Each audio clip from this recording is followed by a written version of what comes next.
Good Thursday evening, everybody. It's Thursday, September 30th, 2021. I'm Jeremy Crosby.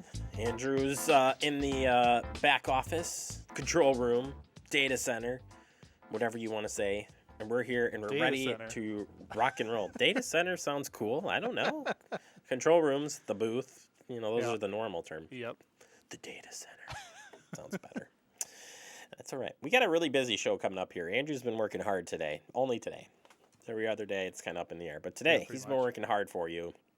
And really, he's been editing because the Historical Society is taking over the show today on a two-parter. We're going to be talking about real estate and how that's been affected since COVID-19 had begun. It continues the series. Catherine from the Historical Society has been interviewing a whole bunch of people about the response, what's been happening in Fitchburg during that. It's going to be great. It's a very timely piece, of course, but also for history later on. It'll be fun to go back and look at these stories that were told during this time. So excited for that. We'll have a two-parter here and talking with First Weber today. So we'll check in and have that at a two-parter coming up. So that's it. I just got to do headlines and I'm out. So let's go right into the headlines. And happening here right after the show, in fact, you have the Parks Plan 10-year update, open house and public meeting. That starts at 6:30, goes till 8:30 tonight in the Common Council chambers. City staff will be gathering feedback from all interested parties on the plan update at the open house tonight. The open house, again, starts at 6:30 to 7, and then 7 o'clock is scheduled for feedback opportunities. So tune in for that. If you haven't already and you want to register to speak via online, you can do that through sending an email to Scott Endel.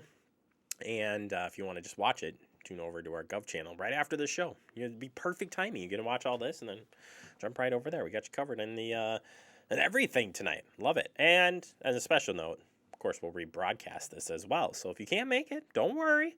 We'll start over. We will replay it. It starts over and replay it. You get it. All right, Post Roads shots fired incident. This happening on Wednesday, September 29th, around 8:45 p.m. Fitchburg officers responded to the apartment complex lot in the 2300 block of Post Road for a report of property damage. Investigating officers learned that caller's car had sustained damage from several bullet holes. At least one round also struck a 24-unit apartment building. No injuries were reported as a result of the incident. Investigators believe the incident likely occurred a few hours before the initial call Wednesday morning.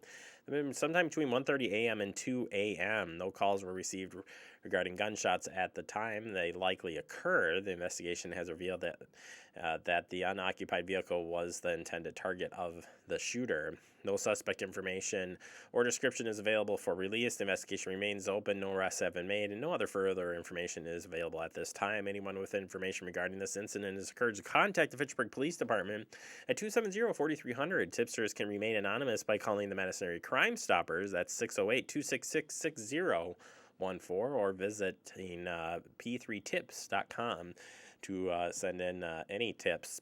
And we have all of that information, by the way, is at our website, fitchburgwi.gov. Click on Public Safety in the Police Department, and you can get all the different ways to submit tips there. So if you got any information, please pass it along.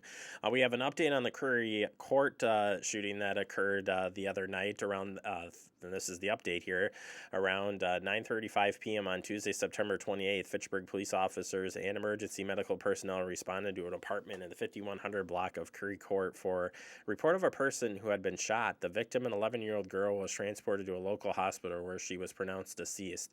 A 15-year-old was taken into custody and transported to the Dane County Jail, where he was booked on a tentative charge of first-degree reckless homicide. The investigation remains open. There's no further information to be released at this time, and the Dane County Medical Examiner's Office is continuing its investigation, and the victim's name will not be released at this time.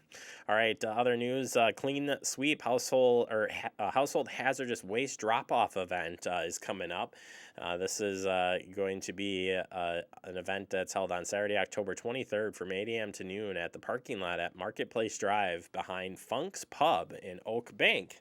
This is an opportunity to properly dispose of paints, household chemicals, and hazardous material waste that shouldn't be placed in your curbside garbage bins. The event is put on by Dane County Clean Sweep, the Madison Metropolitan Sewer District, and the Madison Area Municipal Storm Water Partnership.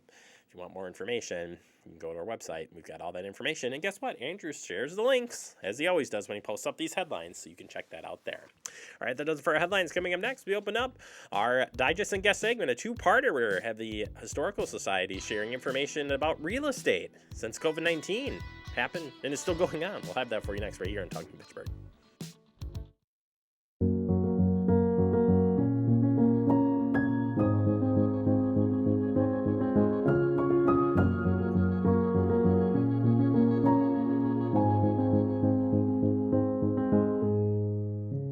It takes all of us to slow the spread of the coronavirus, so follow guidance from authorities where you live and stay home unless absolutely necessary.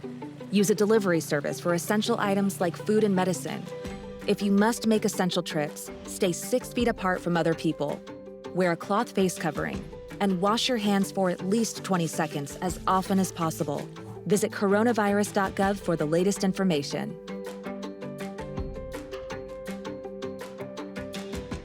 We're all just trying to keep things running for those who rely on us. Ready! That's why we don't have time to be sick with the flu. And especially this year, no one has time to get sick. Get a flu shot for yourself and those around you too. This is Catherine Schneider from the Fitchburg Historical Society, and we are continuing our series of visiting with people from the Fitchburg community, business, education, government, and finding out how COVID has really impacted their what they're doing in Fitchburg and the Fitchburg community. And so this afternoon, we are so pleased to welcome Pam Birschbach from First Weber Realty.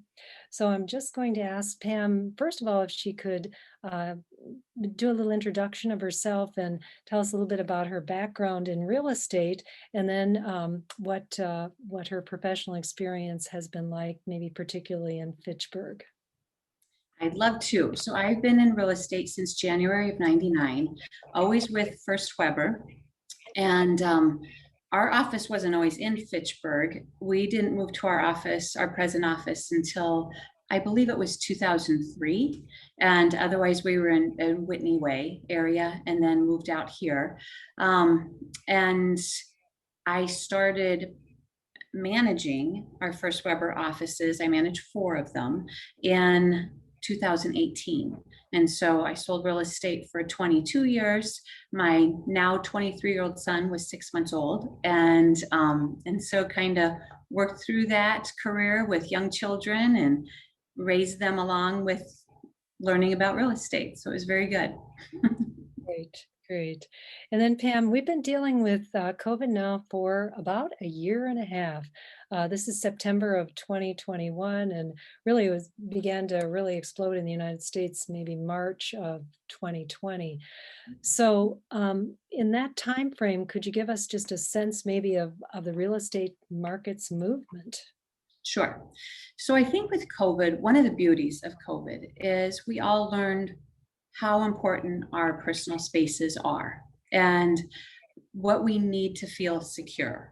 And so, which really has to do with housing, whether you're an apartment dweller or you own your own home or you rent a home, whatever it is. But we realized, okay, if I'm going to work from home, is it just me working from home? Is it me and my husband working from home? And if you have children, are they at home?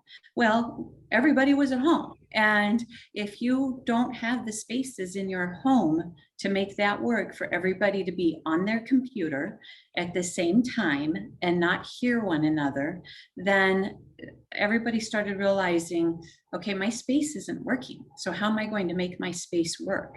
And so what we found is we had a slight slowdown early on when COVID first hit, and we were like, well, what do we do with this? And there was just a slight bump in the road, I would say. But we realized our buyers, our clients were still saying to us, this isn't going to work for me. I got to get a bigger home because we're all at home and I don't see my kids going back to school for a while. Or maybe they don't have good internet, because not every place in Dane County has good internet. And you need good internet to work from home or have a school system at home. So we were consistently busy all the way through. And we probably had about a week where the WRA, the Wisconsin Realtors Association, and most of us as real estate firms were trying to figure out, how are we going to do this? How are we going to do showings? How are we going to do this effectively and safely for all parties? And it took us probably a week, and we figured it out that we all must wear masks. Everybody that's in a home must have a mask on, gloves on, booties, and lights were all left on in the homes. So they were there when we got there for showings. We left them on when we left. Nothing was touched. Only the real estate agents with their gloves on would open up doors or cupboards or anything along those lines. The buyers could not touch anything, and only one party at a time in a house.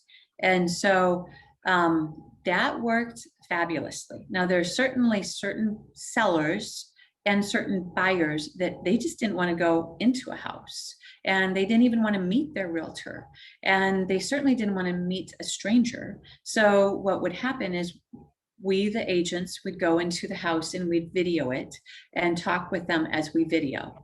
And that's how people bought homes. And so it was, which is just crazy to think about, of course, but we've done it before that way if we needed to. And a lot of people that were moving here were moving from out of state. They didn't have to work from home anymore. And so it was cheaper to move from California to Wisconsin. We had a huge surge from California coming here because they could work here and get paid for their job in California and sell their expensive home in California. So we had an awful lot of that going on. And then of course, what happened with apartment dwellers is, did they even feel safe in an apartment? Did they want to be in shared spaces, in common areas? They didn't want to touch the banisters. They didn't want to touch the elevator buttons. So it was a bit fearful for some people. And so I think that it took a little while for people to figure out, okay, if I'm not going to stay in my apartment, then I must find a home. And so we had a little bit more of a surge in July, August, September of 2020, because it was warm enough. We could be outside. We had it all figured out as far as for easy showings and how to handle the showings. And so we had a really strong surge. If you take a look at numbers from 2019 to 2020 for July, August, and September. And even now that we're in 2021 and we're comparing our numbers now from 2021 to 2020, those are hard months to beat because they were so strong. So that's when apartment dwellers said, I'm getting out of here, I'm finding a home. And so we had an awful lot of that. The other thing that we've seen an awful lot of is if it's people that have multiple homes. Maybe they have a home in Madison and they have a home in Tomahawk, and they don't need to show up to their job here in Madison any longer. So sell their house in Madison because we have higher taxes, and live in Tomahawk, and they can work there. So we're still seeing some of that a little bit. And I think we will for a little while, because nobody really knows what's going to happen with their jobs yet. Will we have to show up to work, or will we be able to work from home, or will we have a hybrid? So that's kind of what we're seeing. Yeah, I think I covered that mostly. I'd have to say the question that most of our agents asked our clients, our buyers, is, do you feel safe in your environment? Safety was a really big deal. And does the layout actually work for you? And if it doesn't, where do you want to be? The other thing that came up quite a bit is outdoor spaces, because it was very nice to be able to sit outside and work, or be able to get your kids outside safely without having to go to a park. And so all of those, I think we took into consideration to help our buyers and our sellers figure out, okay, if you don't want to be in this space, where do you want to be and what's important? And to help them figure that out for themselves. All right, we're going to take a short break. We've got part 2 coming up next. Catherine will have that interview here next, right here on Talking Fitchburg. You could be spreading the coronavirus without realizing you have it. So follow guidance from authorities where you live and do your part. It's important to limit in-person interaction with anyone outside of your immediate household, but phone and video chat are safe ways to connect. It's also important to limit any social gathering. This advice applies to people of any age, including teens and younger adults. Visit coronavirus.gov for the latest information.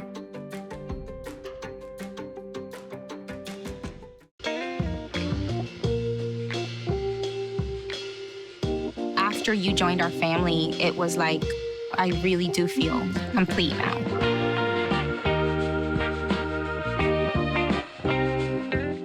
Brandon met a girl on a dating app. He finally found the courage to ask her out. No answer. He started to panic. Was he being... Hey, sorry I didn't respond. I was driving. She must be a keeper. Welcome back into Talking Fitchburg. We're continuing our interview with First Weber and the Fitchburg Historical Society as they've been documenting what's been happening since COVID-19 outbreak had begun. And that interview, part 2 now, starts up. Not only looking at what people were doing, but also what they wanted, what their new life almost was like, checking in with them on that, because that drives how you want to live, which is really, I guess my next question was just asking about what apartment renters and homeowners were looking for in terms of their living arrangements. And I know you've touched on that already, Pam.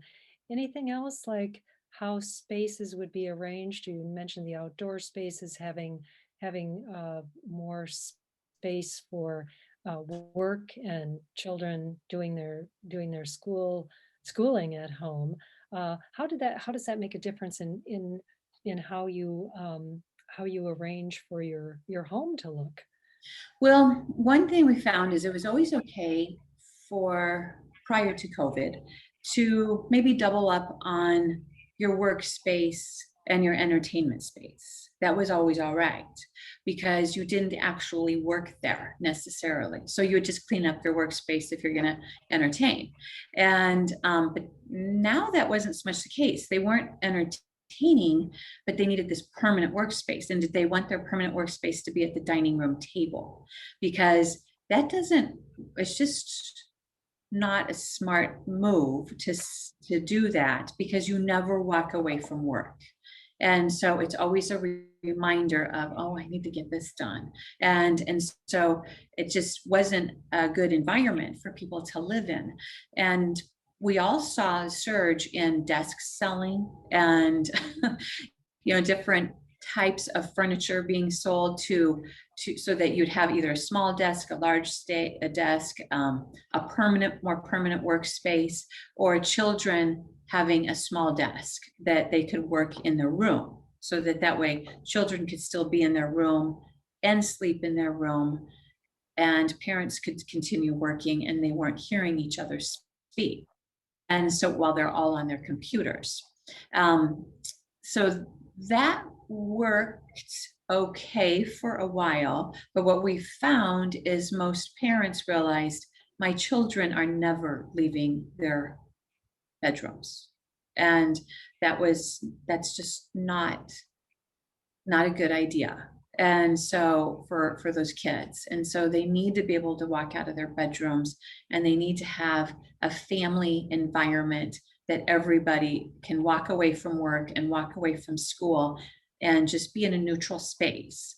So that's where we have found we've kind of gone that direction now, that when people are looking at homes, they want this neutral space, but then they also need their workspaces. And that's kind of the perfect spot if they can afford it and make it work. So we're seeing dining rooms, not so important anymore. Big kitchens, still very important.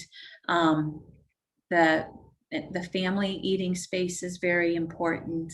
The amount of bathrooms is very important. We're seeing an uptick in bathrooms. 2 is always great, 3 is better. Where it used to be, well, 1 is fine. We're only home between 5 and 9 p.m. and that were using the bathrooms. And now, people are home all day and everybody's using the bathrooms. And so that's become a big, important thing. Garage space, not so much. That's not as important as it used to be. But patios, porches, covered porches, screened in decks, play sets in the backyard, those are all very, very important again. They kind of lost their thrill. 2 years ago, a buyer would come to town and they'd say, I want to be able to walk to shopping stores and the grocery store. I don't want to drive. Well, that's kind of gone away. That's not important anymore. It's a matter of, okay, I don't mind driving. I kind of want to be further out in the country. I want my own space. I don't want my neighbors that close.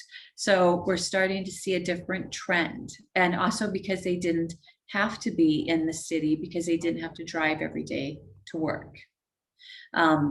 What we did run into, we've ran into this for many years, but it's became more obvious in COVID, is you get outside of Fitchburg and even in parts of Fitchburg, we do not have proper internet.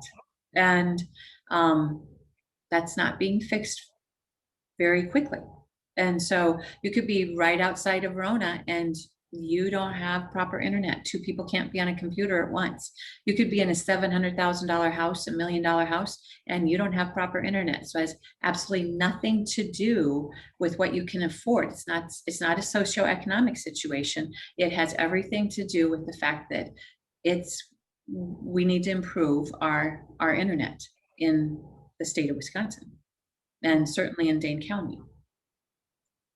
It's so interesting, Pam. You really have insight through your work and people's lives, how they lead their daily lives, don't you? I mean, it's really all of these things you have mentioned have to do with our real daily lives. And Yep.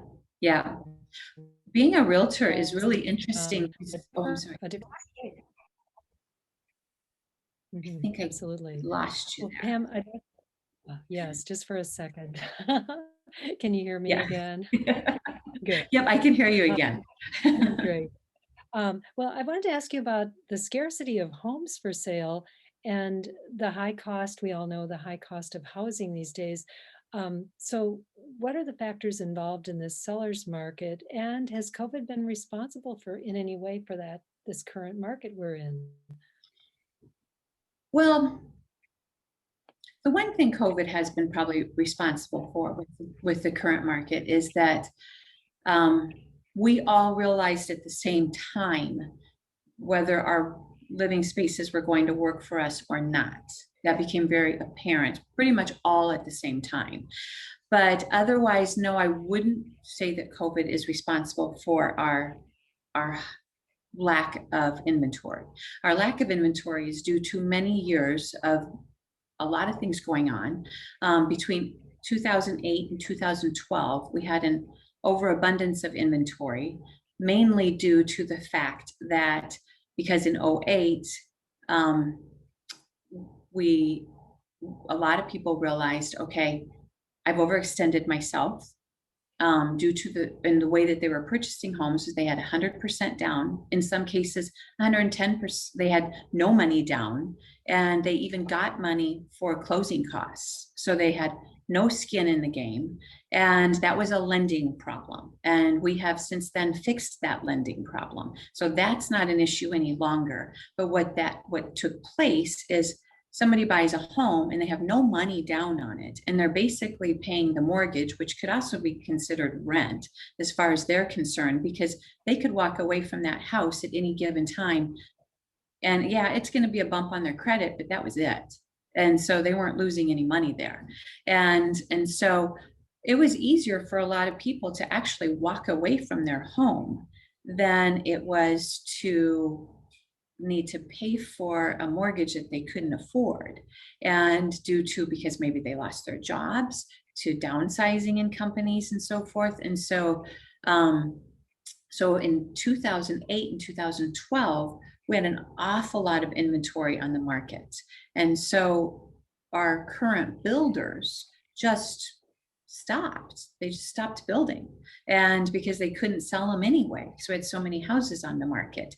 And many of our builders in Dane County had been building for many years, and they'd been through more than one downturn in the economy, and they didn't want to do it again. So they just said, I'm done. I'm walking away.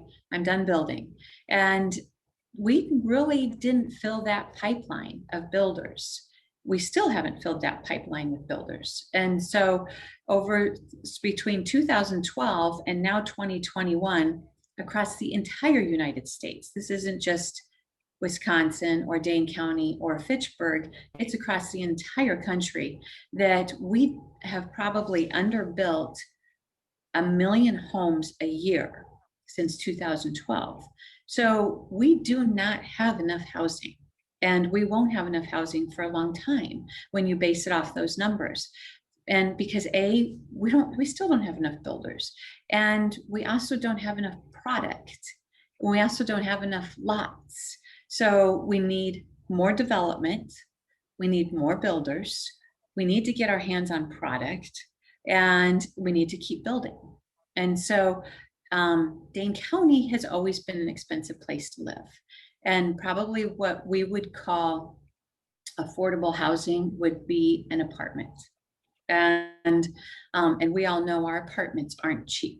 You know, you can get a 2-bedroom apartment from anywhere between $1,100 to $2,000 a month. Well, boy, that's not everybody can afford that. And so we got apartments going up everywhere, but we truly do need more housing. And so it's going to take a while to get there. You know, we will get there eventually. It's not going to be a year or two. It's going to take a while. And so right now, at this moment, this snapshot in time is probably a good time for buyers to be buying, because the interest rates are still low. There's always fewer buyers in the fall than there are in the spring.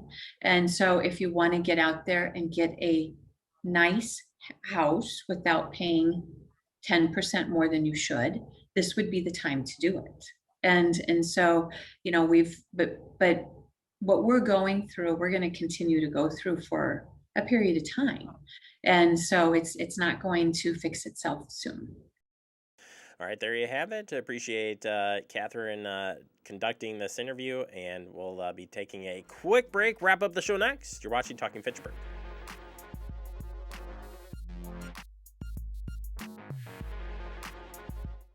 See on page 4 that the projections need to be flood next Thursday. Seriously? Thursday? Can't do that. This is really inconvenient. I have yoga that day. I have no time for this. So. I can't do Thursday, but I can do Friday. Disasters don't plan ahead. You can. Talk to your loved ones about how you're going to be ready in an emergency. Don't wait. Communicate.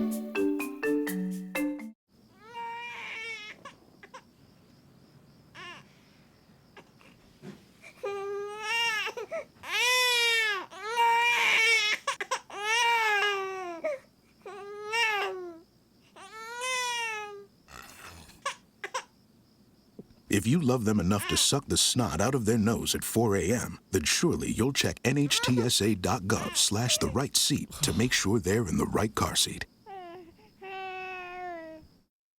Welcome back into Talking Fitchburg. Wrapping up the show, I want to thank Catherine from the Fitchburg Historical Society and Pam from First Weber being a guest for Catherine, for Historical Society, for Talking Fitchburg. That's a story right there. All right, as we wrap up, you can catch that interview and more interviews and all of our great programming here at Fact TV. We got you right there. Just stay connected. It's easy. We'll see you out there.